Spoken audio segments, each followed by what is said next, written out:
and welcome back to the channel.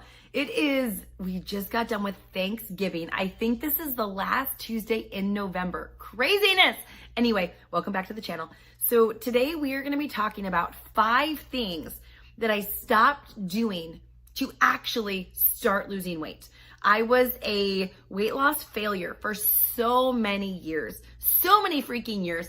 And about, 7 years ago, almost 8 years ago, I started a weight loss journey and wound up succeeding for the first time in my life, losing 161 pounds. I've maintained that for 7 years, even through a 3rd pregnancy. And so tonight we're going to talk about 5 things that I stopped doing to go from failing in weight loss to actually succeeding. Because so many times, most of us start off as failing, right? Like we're hopping from diet to diet, we're doing this thing and then that thing, and it's like, wow. And a lot of us have spent a lot of time in frustration, in failure, and that's like not a fun place to be. So many of us have so many different sizes in our closets. And so anyway, before we jump in, if you are brand new here, I would love to invite you to smash the like button. Join our growing community by hitting the subscribe button, and make sure to leave us a comment down below. If you're watching live, there's a live chat you can take part in. And hi to all of you guys chatting right now. And if you're watching the replay, I'd love to know where you're watching from and any questions you have or any things you'd like to see us do videos on in the future. Would love to see that in the comments. So anyway, let's go ahead and dive in. So the number one thing I stopped doing to actually go from failing at weight loss to succeeding was I stopped quitting. And hear me. A lot of these things, I've had the honor and privilege to work with thousands of clients from around the world on helping them cross over from failing to succeeding in their health, in weight loss. And the number one thing that I see people do is quit. It's the number one thing I see them do. They get started in something and they're going, and then they stop. And then they get started and then they stop. And then they get going again and then they stop. They stop. And quitting, when you actually take quitting off the table, that quitting is no longer an option, because there's two different results, right? I'm either going to quit or I'm going to succeed. And when you take quitting off the table, the only thing left on the table is success. And no matter how long it takes you, whether it takes you a month, 6 months, it took me 13 months, whether it takes you 2 years, whether it takes you 5 years, let's just say you're super duper slow and you're not moving fast towards your goals and you have like 100 pounds to lose and you're losing a half pound a week. And it took you a couple of years. You would still be better off than if you kept quitting. Because listen to me. I quit on everything I ever started for a decade.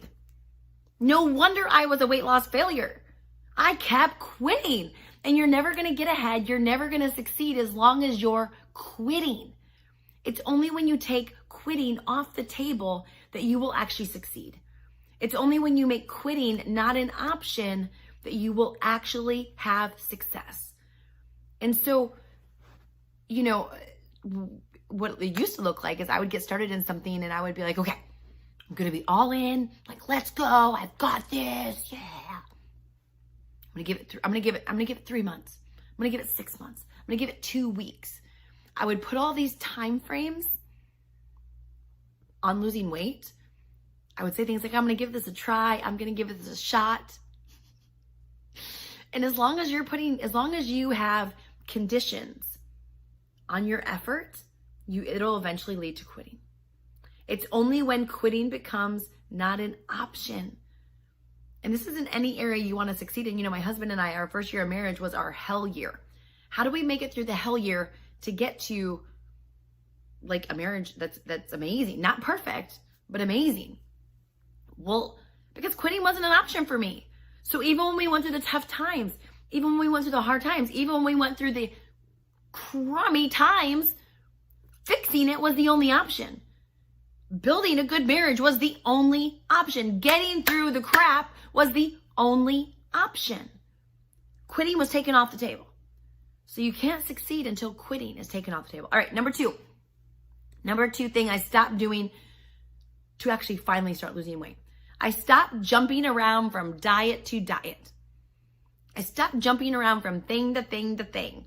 Because also, in those 10 years as a weight loss failure, I think I learned more of what not to do. And that kind of narrowed it down on what to do, right? Like I could honestly give you a list of 100 things that I stopped doing to lose weight. These are just my top 5 picks right now.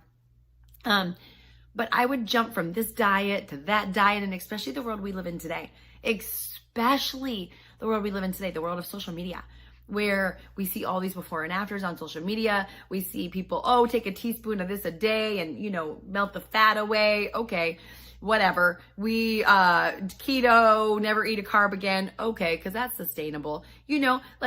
Listen, and I'm not knocking any specific thing, but what I am saying is pick something and stay with it. Whatever it is, commit, go all in. Commit to giving it your best shot.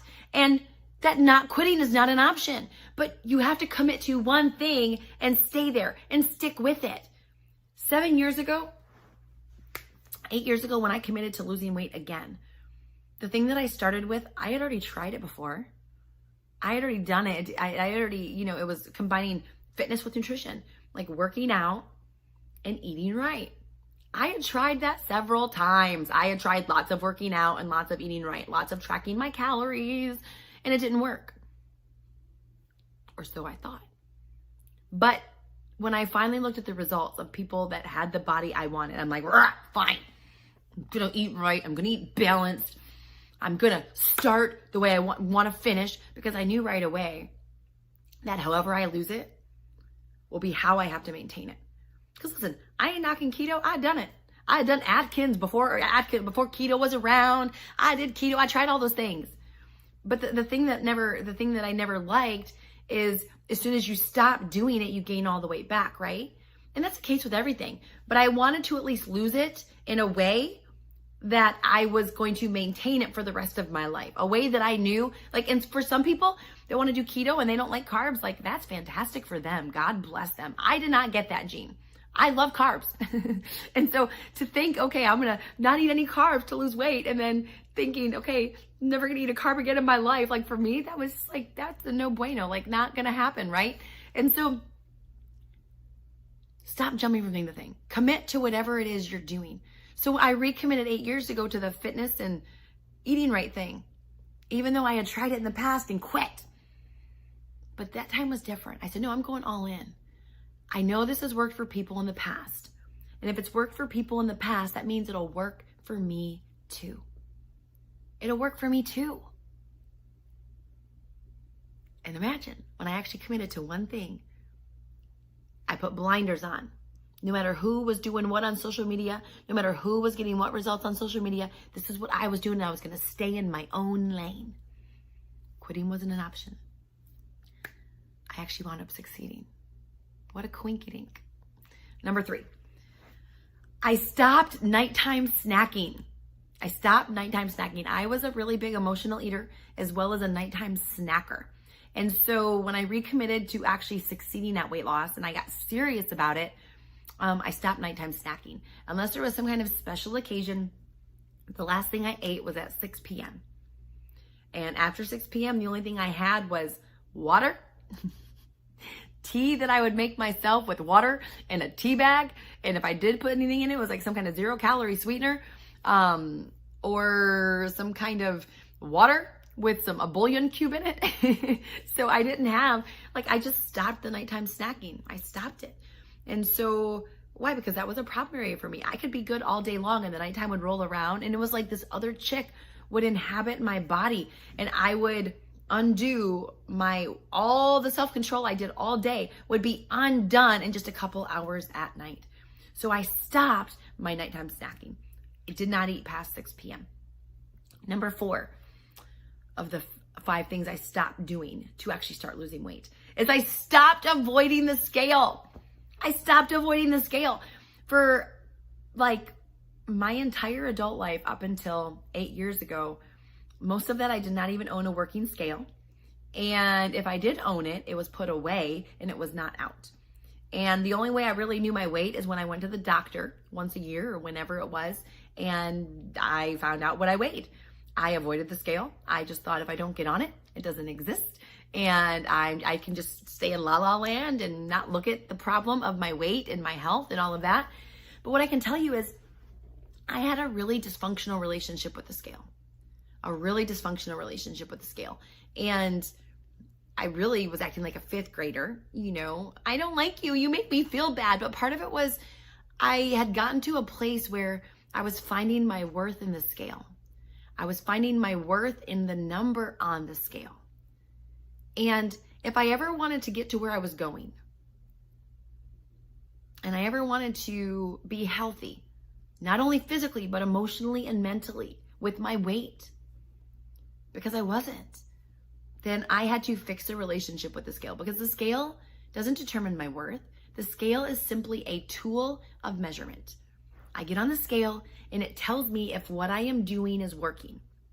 It tells me if all the hard work I'm putting in is paying off or not. Because if at 288 pounds, I can work out, I can drink the water, but if the scale's not moving, I'm not getting healthier. My weight was still the biggest risk factor to every disease known to man. I was morbidly obese. And so I began to work on it, and I began to weigh myself every single day. And we have a whole nother video that we did on that. I will actually link that down below. Let me make a mark here. Link scale video. I will put a link down below where I explain how I came to this, why I believe you should weigh yourself every day.